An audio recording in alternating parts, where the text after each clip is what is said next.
చాలామంది స్త్రీధన్ అంటే ఏంటి అని అడుగుతూ ఉంటారు. స్త్రీధన్ అంటే యూజువల్‌గా ఒక అమ్మాయి పెళ్లి చేసుకొని వెళ్ళేటప్పుడు వాళ్ళ ఫాదరో లేతే అన్నలో ఎవరో ఫ్యామిలీలో ఇచ్చే ప్రతి ఒక్క వస్తువు ఏదైనా సరే అది ఎక్స్‌పెన్సివ్ థింగ్ అయినా సరే ఏదైనా సరే అది గోల్డు, సిల్వరు లేకపోతే ఏ వస్తువు డబ్బులు, ప్రాపర్టీ ఏదైనా సరే స్త్రీధన్ కిందకే వస్తది. ఆ ప్రాపర్టీ తన అత్తగారింటికి వెళ్ళినప్పుడు ఆ స్త్రీధన్ మీద సర్వ హక్కులు ఆ అమ్మాయికి మాత్రమే ఉంటుంది.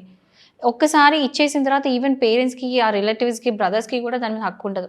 కేవలం అంటే కేవలం స్త్రీ దాని మీద హక్కు ఏ అమ్మాయికైతే ఇచ్చిండ్రో ఆ అమ్మాయికి మాత్రమే ఉంటది. సో, ఆ స్త్రీ దాని మీద ఆ ఇంట్లో ఉన్న హస్బెండ్‌కే గానీ, అత్తమామలకి గానీ, మరిదికో, వదినకో ఎవ్వరికో గూడా దాన్ని అమ్మే హక్కు అనేది లేదు. అసలు ఆ ప్రాపర్టీ ఆ స్త్రీ దాని మీద ఎలాంటి హక్కు ఉండదు.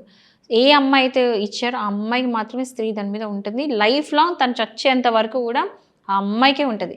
ఆ స్త్రీధన్ తను ఎవ్వరికి ఇవ్వాలనుకుంటే తనకిచ్చుకోవచ్చు. ఈవెన్ తను చనిపోయిన తర్వాత ఎవ్వరికి ఇవ్వాలనుకోని తను రాసి పెట్టుకుంటదో ఆర్ చెప్తదో వాళ్ళకే మాత్రమే పోతుంది. సో, అది మిగతాలొచ్చి అమ్మేద్దామని చూడడానికి మాత్రం ఉండదు.